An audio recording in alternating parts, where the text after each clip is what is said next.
pessoal, tudo bem? Voltei.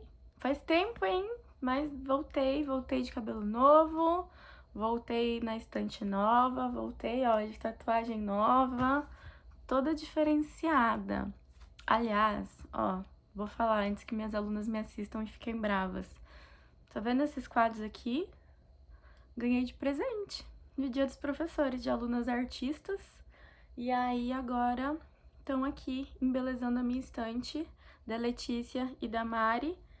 Da Letícia ficou aqui, ó, na parte dos livros de bruxaria e espiritualidade, porque, né, todo místico.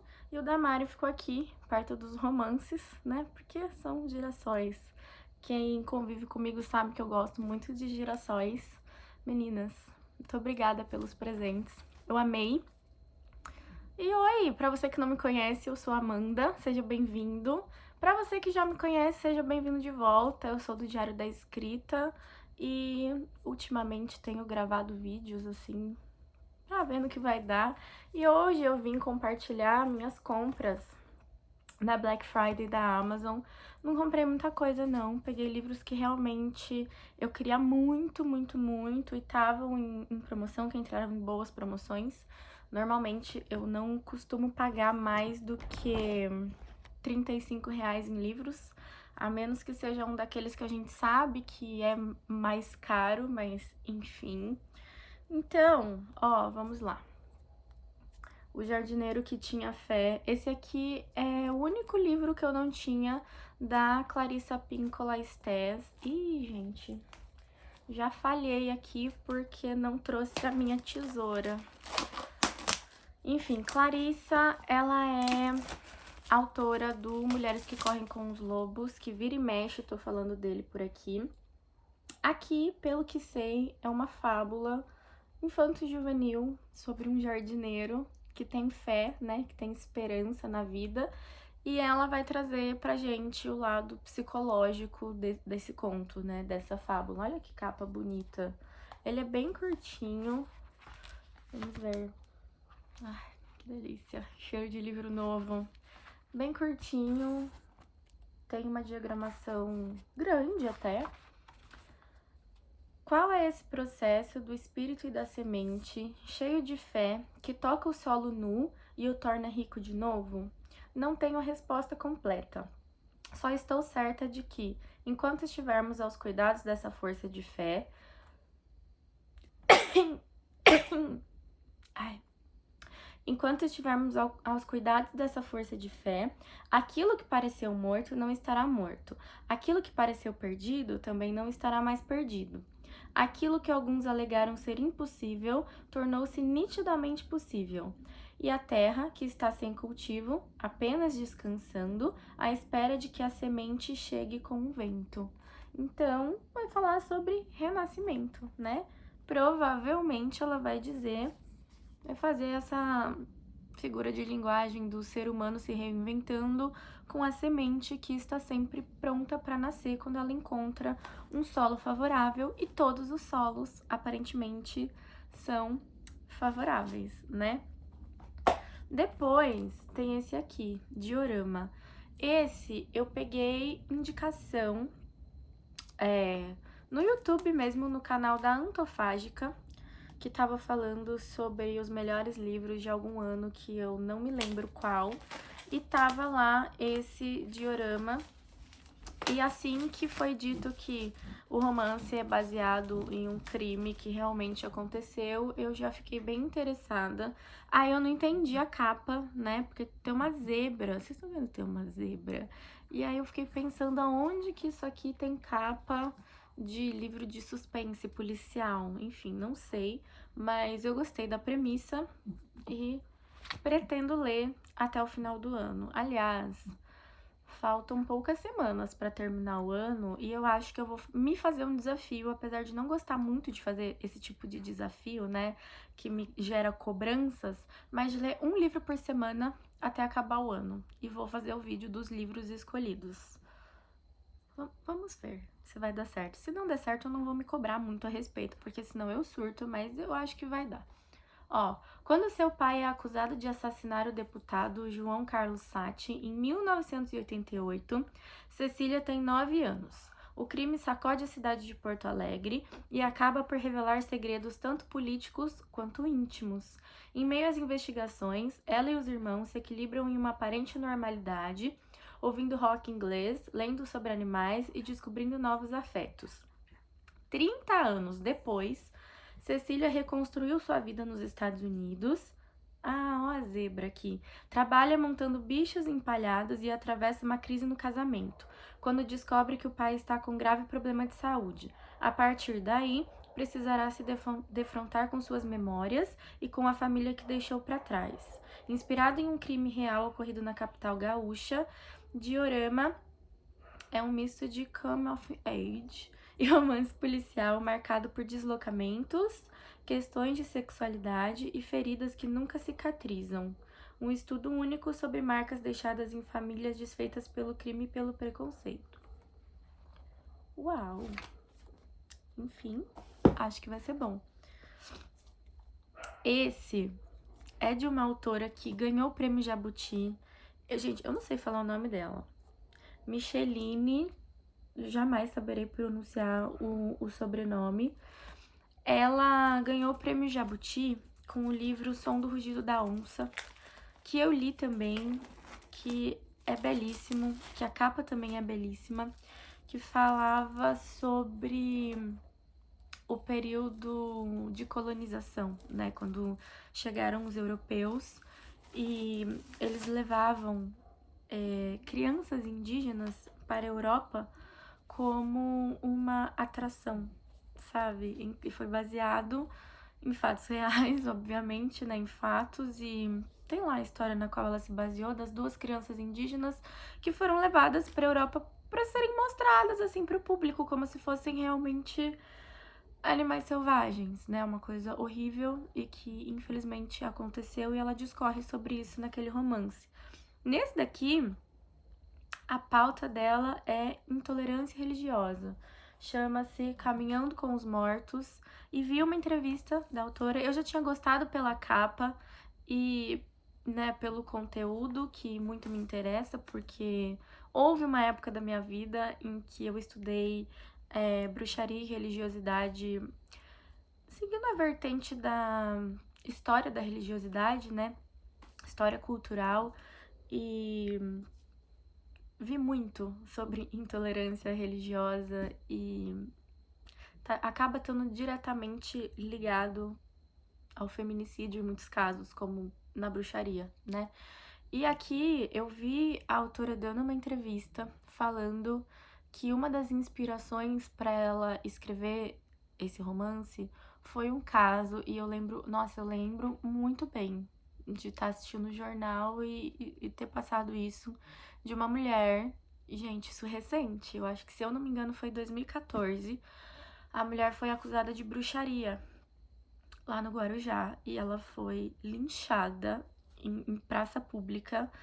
Ela foi espancada e ela veio a óbito, acusada de bruxaria em 2014, porque viram ela conversando com um menino e disseram que tinha uma mulher sequestrando crianças para fazer magia, e decidiram que era ela, e tudo isso era uma grande fake news, não tinha ninguém sequestrando ninguém para fazer magia nenhuma, e perdemos uma vida por intolerância.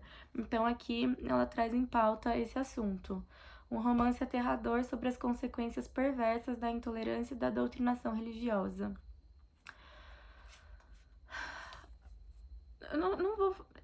Eu não sou da religião X nem da religião Y, mas enfim, aqui ela vai falar sobre a intolerância com relação às religiões de matriz africana por parte de outras religiões, que eu não vou citar também para não me causar problemas, mas enfim, acontece muito, a gente sabe, existem muitas notícias por aí de pessoas sofrendo preconceito mesmo, sendo diminuídas e sendo até mesmo agredidas por conta de sua religiosidade, o que é um grande absurdo.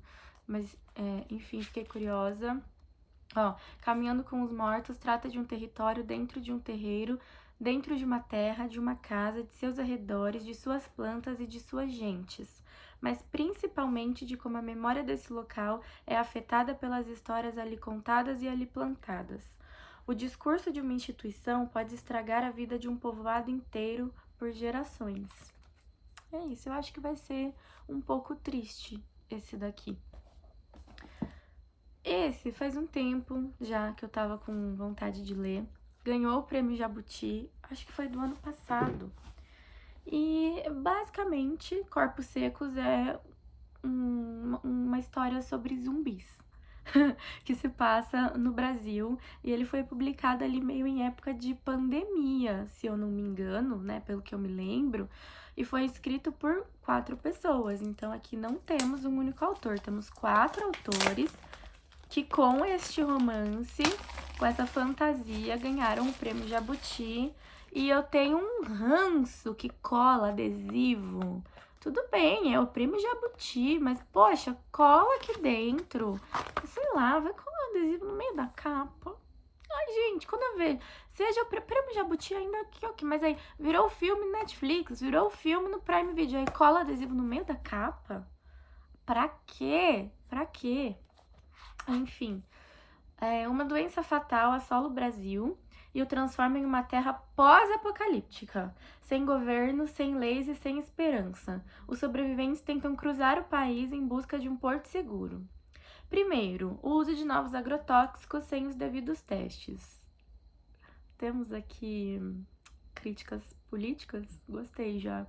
Depois, a reação inesperada com larvas que deveriam dizimar. Não se sabe quem foi o primeiro infectado, apenas que o surto começou no Mato Grosso do Sul. São os chamados corpos secos. Zumbi, pessoal, zumbi. Espectros humanos que não possuem mais atividade cerebral, mas o corpo deles ainda funciona e anseia por sangue. 6 meses depois do início da epidemia, há poucos sobreviventes. Um jovem aparentemente imune à doença está sendo estudado por uma equipe médica e precisa ser protegido a qualquer custo. Uma dona de casa vive em uma fazenda no interior do Brasil e se encontra sozinha, precisando reagir para sair do isolamento. Uma criança vê a mãe tentar de tudo para salvar a família e fugir do contágio.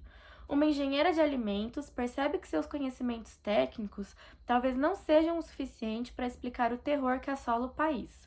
Juntos, vão narrar suas jornadas em busca do último refúgio na região sul.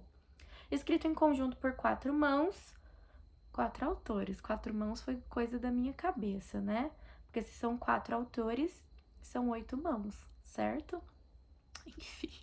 Corpos Secos não é só um thriller nem um romance catástrofe. É uma narrativa sobre os limites da maldade humana e as chances de redenção em meio ao caos. Então, né, quando eu vi isso aqui, eu fiquei pensando, como será que se desenrola um The Walking Dead no Brasil causado por agrotóxicos e doenças que poderiam ser evitadas? Eu vou descobrir. É curtinho, esse também pretendo ler antes do final do ano. Vamos lá. Ai, ó, esses dois são de um autor que eu tava querendo muito conhecer, que é o Walter Hugo Mãe. Cara, esses livros são muito lindos. Quando eu olhava pra eles no site da Amazon, eles já pareciam lindos. Mas, pessoalmente, o negócio é um espetáculo, olha isso. Borda arredondada, corte colorido. Que coisa mais linda. Enfim, falei e não falei o que devia falar. Walter Hugo Mãe, autor português, contemporâneo. Dizem que, não sei, eu vou descobrir agora. Ele tem uma escrita, um tipo de escrita que lembra Saramago. Se você não conhece a escrita do Saramago, eu acho que você deveria conhecer e eu já vou te contar. Porque eu fui desavisada ler José Saramago. E aí eu peguei o texto e eu fiquei um bom tempo sem entender o que estava acontecendo. Inclusive, quando a gente entra na Amazon, ali eu tô rindo, mas é porque, tipo, pessoalmente, quando eu li no livro físico, eu pensei a mesma coisa. Mas porque ninguém me avisou, né? Quando você entra lá nas avaliações da Amazon, principalmente dos e-books do Saramago, muita gente reclamando, nossa, O meu e-book está desconfigurado. Nossa, tá tudo fora de ordem. Nossa, não tem pontuação, não tem parágrafo. Revejam isso daí. E não é erro do e-book, não é erro de impressão, é simplesmente a maneira como José Saramago escreve. Ele escreve de um jeito próprio dele, né? Porque ele pode se dar ao luxo. Então, não tem pontuação, tem uma pontuação super diferenciada, assim, vírgulas em lugares totalmente aleatórios, ponto final totalmente aleatório, parágrafo às vezes dura o capítulo inteiro e é um tipo de licença poética, sabe? É realmente para dar uma desestabilizada no leitor. Demora um pouco, pelo menos eu demorei um pouco, para engatar e para entender como era, para começar a fluir.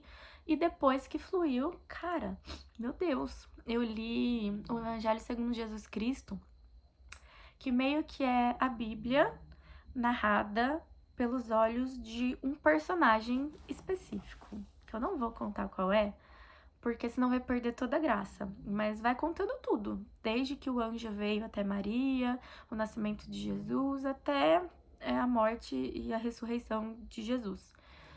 E o título é Evangelho segundo Jesus Cristo. Então eu pensei que quem narrava era Jesus Cristo. Isso não é um spoiler, porque logo no começo vocês vão perceber que não. E aí, né, depois de alguns capítulos, quando você entende quem é que tá narrando aquilo ali, a minha cabeça fez assim, ó. Falei, não acredito que eu tô vendo isso, eu não acredito que alguém pensou em fazer isso. E foi assim, muito legal, muito interessante. Então, leia. Leia Saramago. Comece por qualquer um, mas se quiser começar pelo Evangelho segundo Jesus Cristo como eu recomendo. E dizem que Walter Hugo Mãe, ele tem também, em alguns momentos, esse tipo de escrita. Ah, tem. Olha aqui. Tá vendo? Que não tem parágrafo nenhum aqui. Viu? Parágrafos imensos. Olha aqui. Ai, já amei, já amei. Tamanho do parágrafo. Pega a página inteira. Mas não tá tão com a pontuação igual do Saramago, não. Bom, mas durante a leitura a gente vê. Esse aqui é As Doenças do Brasil. Ele escreveu sobre os povos originários e sobre a cultura indígena.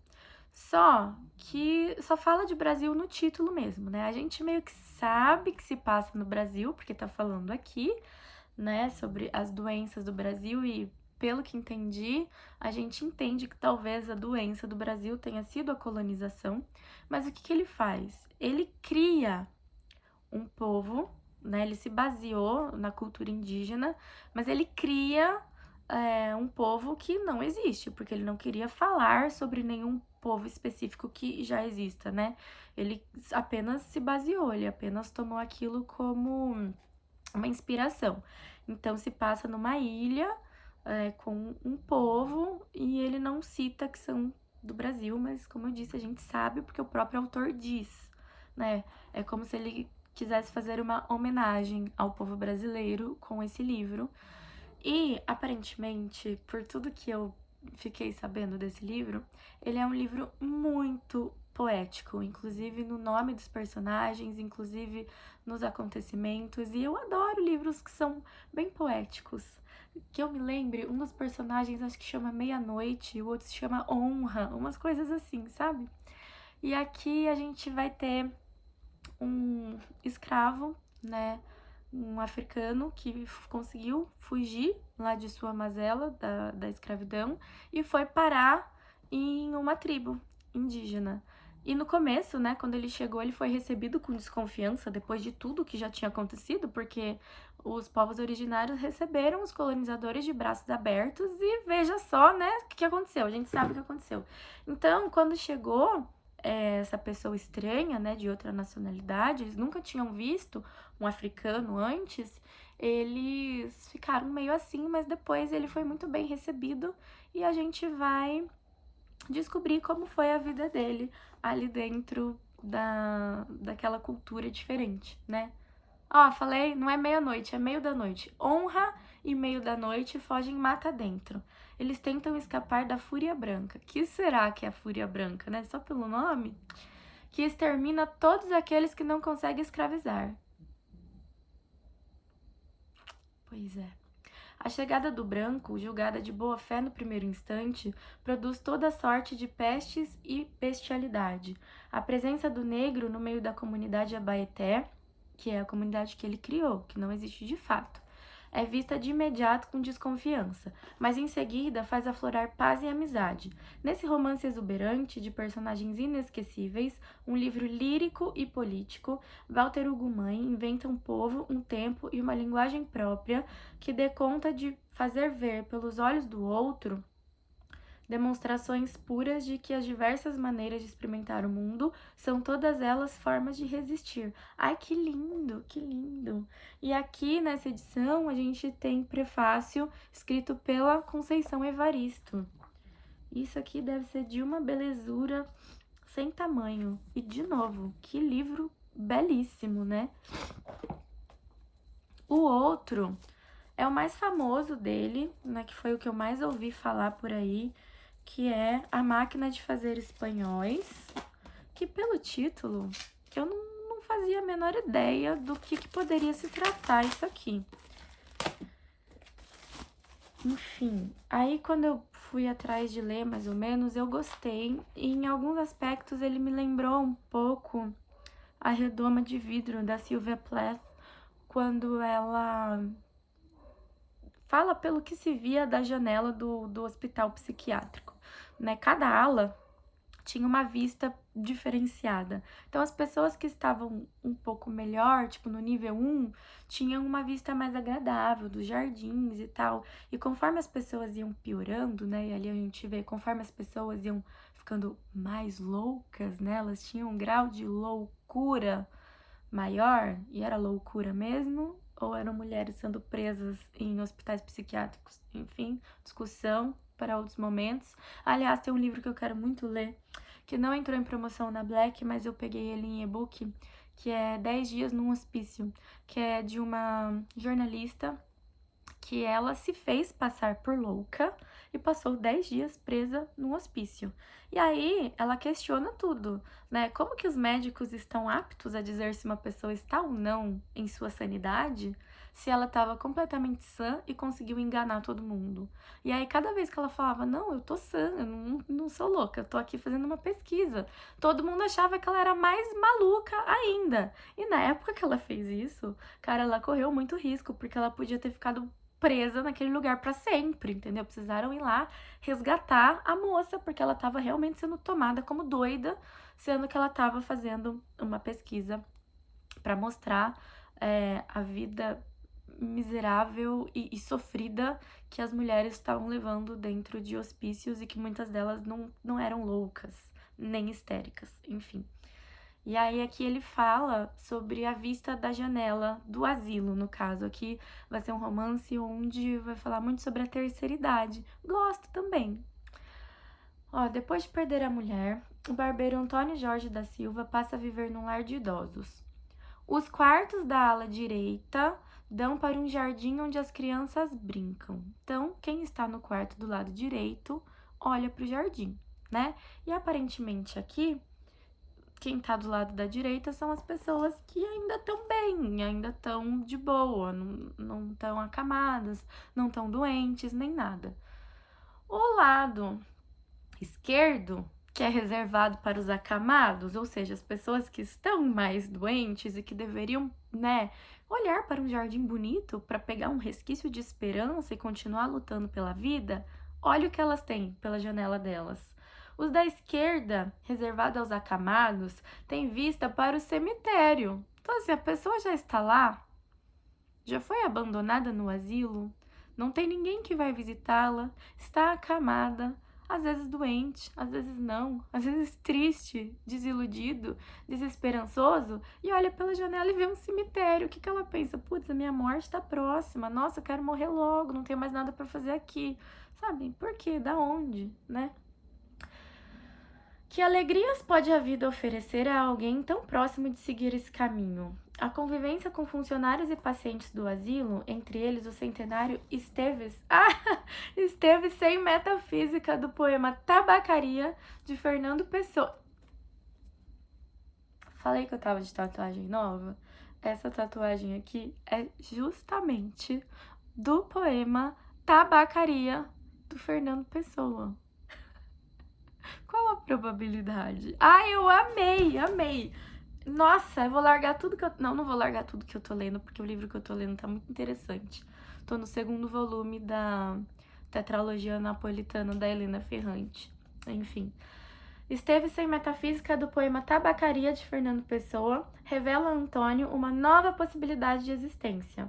Como a flor que fura o asfalto, o tédio, o nojo e o ódio, a prosa trágica e divertida de Walter Hugo Mãe, espero que seja divertida mesmo, busca na humanidade dos que padecem material para louvar a vida, mesmo em suas manifestações mais ameaçadas.